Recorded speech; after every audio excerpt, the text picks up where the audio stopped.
Dados riyen putune Zubair ini sahabat Zubair bin Awam. Ya Zubair bin Awam itu gak ada anak namanya Abdullah bin sinten Zubair ya. Zubair niku nak anake cilik digendong. Niku senengane drijine dilebokno gegere bapake. Nggih, drijine dilebokno bekas luka teng napa? Gegere bapake. Jadi dulu ketika perang Uhud dan berbagai peristiwa semua panah yang mengarah ke Nabi niku didekengi mbek sahabat niku dengan tubuhnya. Karena mereka mikir kalau sama-sama mati mendingan kita ketimbang nopo Nabi. Nah ini yang disebut Nabi adalah orang yang paling diperhatikan orang mukmin dibanding dirinya apa sendiri. Tentu keselamatan Nabi ya di atas keselamatan orang apa mukmin, kepentingan Nabi juga di atas kepentingan orang apa mukmin. Karena Nabi ngajak ning keselamatan di dunia akhirat, sementara kepentingan orang mukmin kadang hanya nuruti nafsu sing ndadekno celaka dunia napa akhirat. Ini sing disebut maka nali ahlil madinati wa man haulahum minal a'rab ayatakhallafu ar-rasulillahi wa la yurabu bi anfusim napa an-nafsi. Sehingga dalam konteks ini rumakno tenan ya. Nabi itu khususnya Nabi karena Nabi pasti benar. Itu tidak nerima alasan keluarga. Makanya kalau ada orang bilang dijak Kanjeng Nabi, "Aco melok aku." Kok alasannya Kanjeng Nabi kalau gak ada anak alit atau bojo kula jek meteng, itu gak bisa diterima. Misalnya dengan alasan syaghalatna amwaluna wa ahluna fastaghfir lana. Ya Rasulullah, saya ini sibuk ngurus keluarga, ngurus harta, maka mohon diampuni. Padahal mereka sudah bilang mohon itu tidak bisa diterima. Karena logikanya adalah perintahnya Nabi adalah perintah Allah, karena Nabi pasti tidak melakukan perintah kecuali diperintah Allah. Disebut nama wa ma yantiqu anil hawa in huwa illa wahyu yuha. Nabi tidak pernah ngendikan berdasar nafsu, tapi pasti itu perintah dari Allah. Sementara kamu demi anak istri itu pasti nafsu. Kowe mentengno bojo kan mergo wedi ra iso ngeloni, tetap nafsu. Mentengno anak mergo sampeyan nak tuwa ora ono sing ngrumat. Semuanya itu mesti pertimbangannya nafsu. Meskipun kowe ngeklaim ku kasih sayang apa lah samuni-muni, tapi ujung-ujungnya itu nafsu. Ini tinggal mulai bojo berat, ora radi anak sing ngrumat tuwa sapa. Nah, makanya orang mukmin sekali Nabi ngendikan, maka tidak ada hukum apapun kecuali harus mengikuti Nabi Muhammad sallallahu alaihi wasallam. Makanya ngendikan Imam Syafi'i, beliau dalam bermadhab niru ana tenan ben ngerti fikih sampean. Laisa li ahadin ba'da rasulillahi kaulun. Enggak ada siapapun mustahid, apapun kias itu jali. Kias jali itu logikanya begitu nampak sekali, argumentasi hukumnya yang nampak sekali, tapi itu batal demi hukum jika Rasulullah tidak menggariskan demikian. Jadi misalnya fikih harus dihitung secara sistematik, secara metodologis, semuanya begini, tapi Nabi kok tidak seperti itu, tetap dimenangkan apa? Nabi, meskipun itu melayani kias jali. Kias jali itu argumentasi yang sangat-sangat jelas, orang terima jelas tapi sangat-sangat jelas, itu harus digugurkan demi apa yang dikatakan apa? Nabi itu. Makanya Imam Syafi'i masyhur ngendikan masokha minal hadis wa madzhabi, asal hadis itu sahih maka itu madhab saya. Contoh yang paling mudah itu begini, sampeyan tak warai ngaji fikih. Uyah mulu. Najis lho. Najis. Ketika uyahmu sak titik itu di gelas, kemudian disori banyu sak gelas menjadi gelas penuh, gelasnya ikut najis dah? Ikut, karena enggak apa? Enggak dua kolah atau di bawah dua kolah. Terus ketika polpen ada uyah sampean, terus kena tangannya sampean jadi najis sudah. Najis, karena yang bersentuhan dengan najis pasti menjadi apa? Najis. Itu kaidah fikih. Jadi asal air itu tidak posisi warid sing dijokno, saya ulang lagi, kecuali air posisi dijokno, misalnya tangannya sampean kena uyah terus mbok gebyur banyu, itu suci. Tapi kalau uyah itu di gelas kemudian air itu dijokno tapi saat posisi dia apa? Di gelas, itu najis semua. Poin intinya ngeten ae, sampean rungokno kok mungkin sampean paham duduk perkara ini. Sesuatu yang kena najis itu pasti menjadi apa? Najis. Nah, dan itu kaidah yang diakui semua ulama seluruh dunia.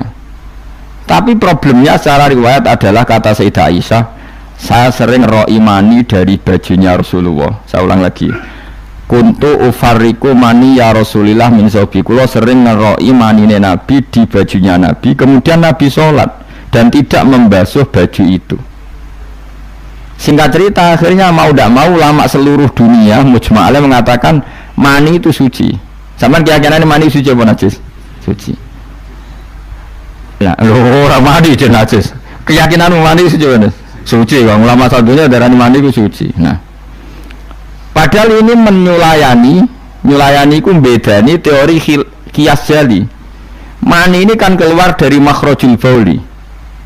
Gelem ra gelem mani umpama suci lah itu kan keluar dari makhrajul bauli, tempat yang dipakai keluar kencing, air seni. Mani pasti keluar lewat situ. Logikanya kalau mani yang cair ini lewat sesuatu yang ada najis, logikanya akan kena najis. Dan itu Imam Syafi'i disoal. Masyhur itu perdebatan Imam Syafi'i sama ulama seangkatannya. Sampai beliau dimaki-maki. Laukanal mani yutohiron laka nafi makhrojihi ma yunajjisuhu. Kalau nanti apal tak bilangan saya saya ulang lagi ya. Laukanal mani yutohiron laka nafi makhrojihi ma yunajjisuhu. Kalaupun mani itu suci, toh nanti kalau keluar pasti tersentuh oleh sesuatu yang menajiskan, karena dia harus keluar lewat makhrajul baul. Terus Imam Syafi'i marah besar itu masyhur, sampai Imam Syafi'i darah nasirus sunnah. Sudah saya katakan kita berfikih itu berdasar dawuh Nabi. Sing duwe Islam Nabi, nak muni Nabi ramene najis kira sak cangkeman. Kok nggo kias barang itu nak ana dawuh Nabi. Wong Nabi sing ngendikan kok jebo kias, napa kowe ape dadi nabi? Ya sudah seperti itu. Karena ya tadi an-nabiyyu aula bil mu'minina min anfusihim wa azwajuhu ummahatum. Jadi dalam fikih sekalipun kalau Nabi sudah ngendikan itu kias jali, itu enggak ganggu. Makanya kemarin seperti perdebatan kiblat di Kemenak itu, masjid-masjid mana diarahkan ke kiblat dibenarkan lagi karena enggak presisi, enggak persis. Itu ulama-ulama alim menentang, karena kalau nurut tidak persis, masjid Madinah itu madhep Mekah itu ya enggak persis. Rumah sama masjid Demak tok sing persis. Masjid Madinah itu madhep kiblatnya itu tidak persis. Takokno wong sing ahli falak. Tapi kiblat itu ajarannya Kanjeng Nabi Muhammad sallallahu alaihi wasallam. Ora kudu persis agar Nabi ngajari ngono ya ngono. Ora kudu persisan. Kira malah di Islam kecangkeman.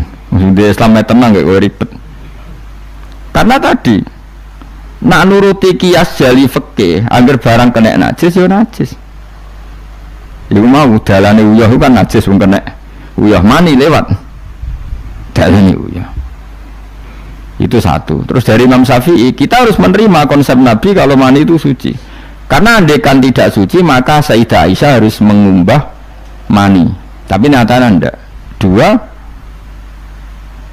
wong iku nak mani ku najis, kowe ya najis. Wong materine sangka najis. Jadi sing darani mani mau najis berarti wong iku ya najis. Mereka materine najis. Jadi panjang. Kemudian ada kaidah lagi misalnya dalam fikih. Min asbabin najsi itu al-mautu. Di antara sebab najis itu adalah kematian.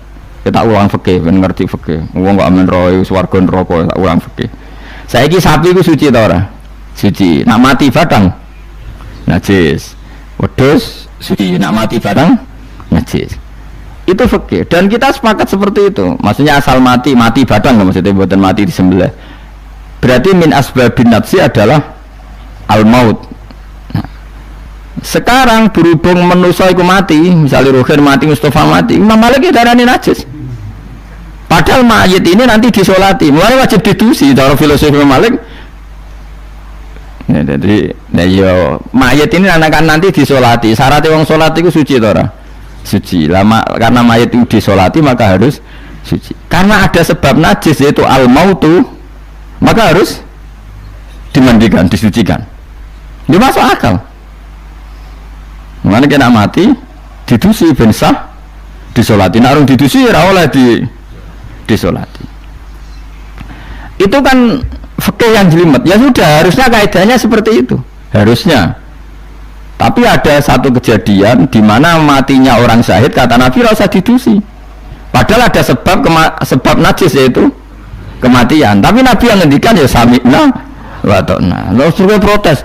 Bedanya apa yang mati syahid sama ndak? Cek beda cara beda. Mungkin Nabi sing duwe Islam beda. No ya pokoke sami'na. Harusnya orang yang mati syahid pun kena sebab najis yaitu mati. Tapi Nabi ngendikan suci yo. Suci. Nah itu disebut an-nabiyyu aula bil mu'minina min anfusihim dalam semua konteks. Makanya masyhur ngendikan mulane ki aja ngaji fikih tok, kudu setengah apal Bukhari nek dadi ulama. Ben roh nak utekem kadang beda mbek uteke Nabi. Dan sing kudu dibengkel ya utekem aja uteke Nabi ngono maksudnya. Lho Nabi ku unik lho. Lho kula niku mboten sombong, kula es kecelok cerdas. Iku kadang lu kagum tenan. Maksudnya iku apa logika nubuah itu beda sama logika utek-utek. Mulai utekem wis kecampuran LSM barang malah kacau. Misalnya gini tak contohno. Mesti kowe iku keliru. Ya umpama bener mergo tak ulang asline kayak keliru. Misalnya contohnya ngene, kula niku melarat terus ketika proses melarat itu ditulung Mustafa Ruhin pokoke ditulung terus. Nanti aku sugih. Barang aku sugih, aku nak di dhuwit tak kena Mas Abu. Ya saya ngerti dhuwit tak kena Mas Abu. Lah terus Ruhin mbek Mustafa ini kena pembisik. Wah, Gus Bayu anti sejarah, anti masa lalu. Melaratnya mbek kita-kita kok. Bareng mapan ini Abu. Mulai mapan terus digo wayah bareng malah cangkeme do didi. Mergo ono kiai iku dhisik salami templek terus bareng wayah nyalami templek leren. Alasane wong nyata ora fitnah, nyata ya. Perkarane salam templek wah semane memang saku dienggo nggih pondok ta apa jebule dienggo wayah kene sing nyalami templek ra wayah kono. Iku langsung dinten. Kejogeman ngono mbek aku kualat. Tapi ono kiai sing nasibe ngono. Ya kiai sing latihan sing papan atas iso ora.